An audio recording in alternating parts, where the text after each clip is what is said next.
மறைந்த ஏவிஎம் சரவணன் அவர்களுடைய படத்திறப்பு மற்றும் புகழ் வணக்கம் நிகழ்ச்சிகளை கலந்து கொண்டு புகழஞ்சலி செலுத்தி இருக்கக்கூடிய சூப்பர் ஸ்டார் ரஜினிகாந்த் அவர்களே, நாடாளுமன்ற மேலவை உறுப்பினர் கலைஞானி கமல்ஹாசன் அவர்களே,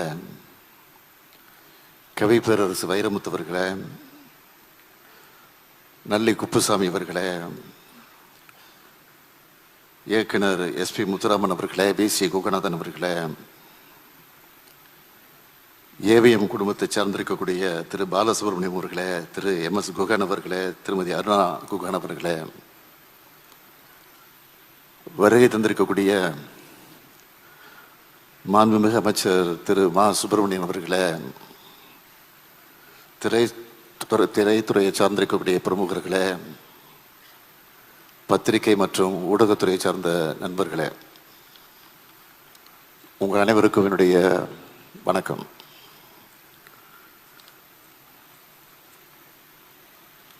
வரலாற்றிலே தமிழ் திரையுலகத்தை பற்றி குறிப்பிட வேண்டும் என்று சொன்னால் அதில் நிச்சயமாக ஏவிஎம் நிறுவனத்தை பற்றி குறிப்பிடாமல் இருக்கவே முடியாது. மெய்யப்ப செட்டியார் என்று அன்போடு அழைக்கப்படக்கூடிய, இன்னும் சொல்ல வேண்டும் என்று சொன்னால் அவரை எல்லோரும் அப்பச்சி அப்பச்சி என்றுதான் செல்லமாக மரியாதையோடு தைரியமாக அழைப்பது உண்டு. அவருடைய மறைவுக்கு பிறகு அந்த பொறுப்பை தன்னுடைய தொழிலை சுமந்து கொண்டு திரு சரவணன் அவர்கள்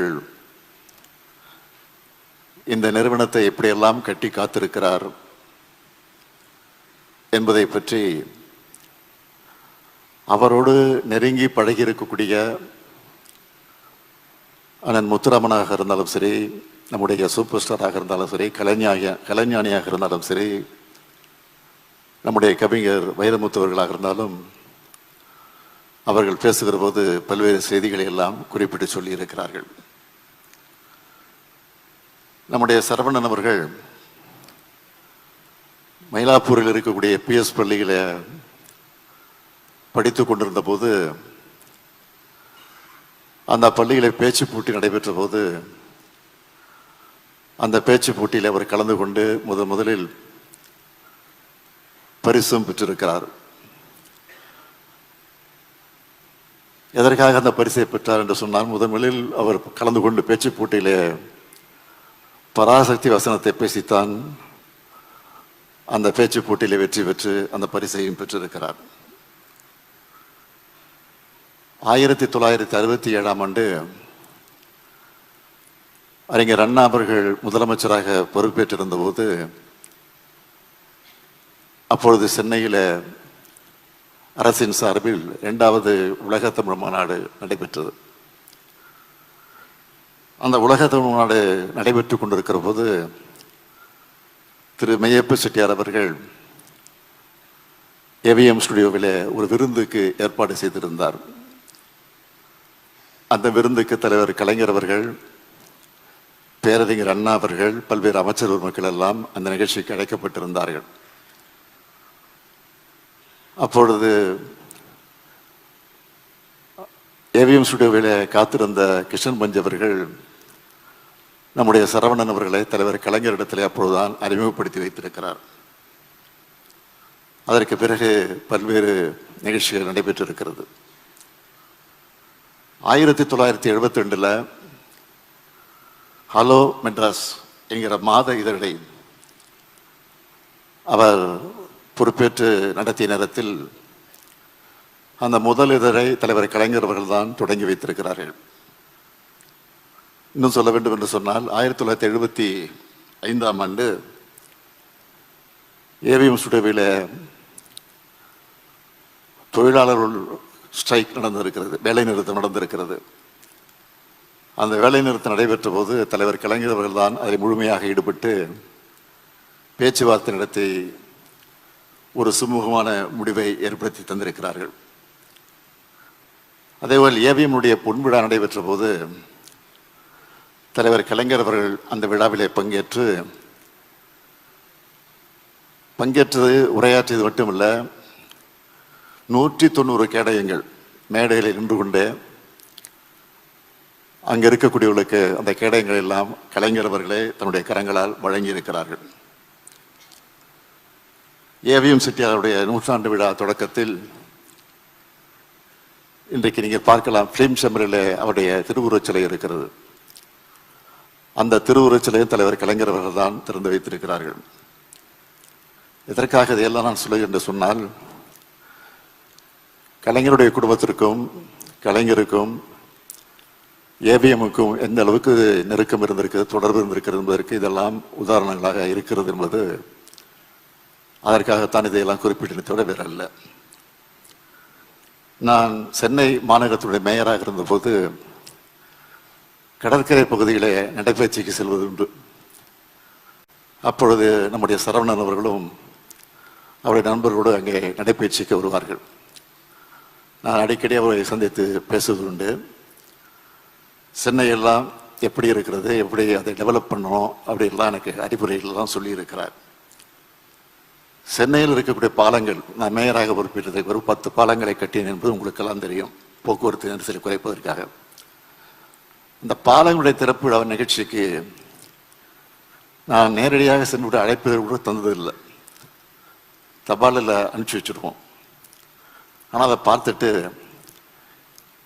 நிகழ்ச்சி தொடங்குவதற்கு 1/2 மணி நேரத்துக்கு முன்பே அந்த நிகழ்ச்சியில் முன்வரிசையில் அமர்ந்திருப்பார். நான் ஆச்சரியப்படுவது உண்டு. நான் பல நேரங்கள் மேடைக்கு அழைப்பது உண்டு அவரை. இல்லை நான் இங்கேயே இருக்கிறேன், சென்னை நகர மக்களுக்கு இது முக்கியம், அதனால தான் நான் இதை முக்கியம் என்று கருதி நிகழ்ச்சிக்கு வந்திருக்கேன் என்று என்னிடத்தை அடிக்கடி சொல்வார். அது மட்டும் இல்லை, நான் மேயராக பொறுப்பேற்றிருந்த போது மாநகராட்சியில் படித்துக் கொண்டிருக்கக்கூடிய பள்ளி மாணவர்களை எல்லாம் விமானத்தில் திருப்பதி வரை அழைத்து செல்வதற்காக ஒரு ஏற்பாடு செய்யப்பட்டிருந்தது. ஏர் இந்தியா மூலமாக அந்த ஏற்பாடு செய்யப்பட்டிருந்தது.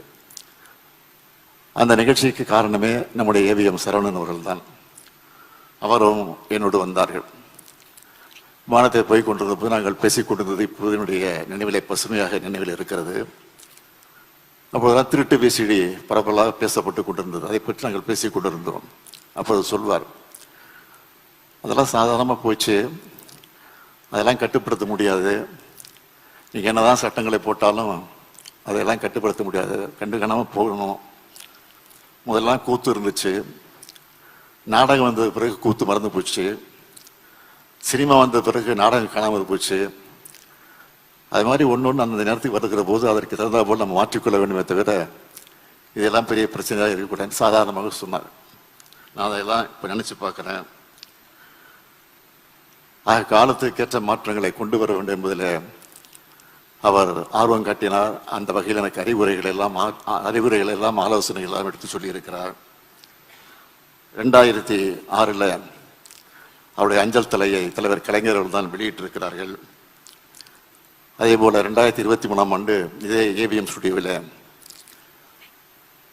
ஹெரிட்டேஜ் கார் அவருடைய கண்காட்சியை நாங்கள் வைத்திருக்கிறோம், நீங்கள் வர வேண்டும் என்று என்னை கட்டாயப்படுத்தி அழைத்தார்கள். நான் உடனே வந்த நிகழ்ச்சிக்கு நானும் கமல் அவர்கள் தான் வந்தோம்.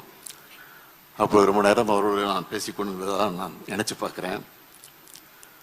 அது மட்டும் இல்லை, 2006 தூய்மை பணியாளரை ஒனைஸ் என்ற சிங்கப்பூரில் ஒரு கம்பெனியை வரவழைத்து அந்த பணியை செய்வதற்காக ஈடுபட்ட போது, அப்பொழுது நான் அவரோடு பேசிக்கொண்டிருந்த போது, இதை திரையரங்கத்தில் எப்படியாவது பிரச்சாரம் செய்ய வேண்டும், மக்களிடத்தில் விழிப்புணர்வு ஏற்படுத்த வேண்டும் என்று பேசிக்கொண்டிருந்த போது அவரே முன்னின்று யார் யார் அதை நடிக்க வேண்டும் என்று முடிவு செஞ்சு நடிகை மனோரமாவையும் அதேபோல் தாடி பாலாஜியையும் அழைத்து அந்த காட்சியை அவரே எடுத்து எல்லா திரையரங்கத்தையும் போட்டு காட்டி அந்த விழிப்புணர்வு ஏற்படுத்தி தந்திருக்கிறார்கள். மக்கும் குப்பை மக்காத குப்பை என்பதை விழிப்புணர்வோடு மக்களுக்கு எடுத்து சொல்லக்கூடிய அந்த பணியை நிறைவேற்றி தந்ததாக நினைச்சு பார்க்குறேன். இந்த நேரத்தில் நான் நினைச்சு பார்க்குறேன், நீங்கள் அந்த புகைப்படத்தை அந்த படத்தை பார்க்கலாம். கை கட்டி நிற்கிற அந்த காட்சி, எல்லாரும் கை கட்டுறோம். ஆனால் அவர் கைகட்டி நிற்பது தான் இன்றைக்கு ஃபேமஸாக இருந்துட்டு இருக்கு. அது இன்னைக்கு நினச்சி பார்க்குறோம். பயத்தின் காரணமாக இல்லை, அன்பின் காரணமாக, பாசத்தின் காரணமாக அந்த கைகட்டி பார்ப்பது. இன்னும் சொல்ல வேண்டும் என்று சொன்னால், அவர் கைகட்டுகிறார்னு சொன்னால் நம்ம எல்லாம் அவர் பாசத்தோடு நம்மை கட்டி போட்டு வைத்திருக்கிறதற்குத்தான் அவர் கைகட்டி இருக்கிறார், காட்டி கொண்டிருக்கிறார்.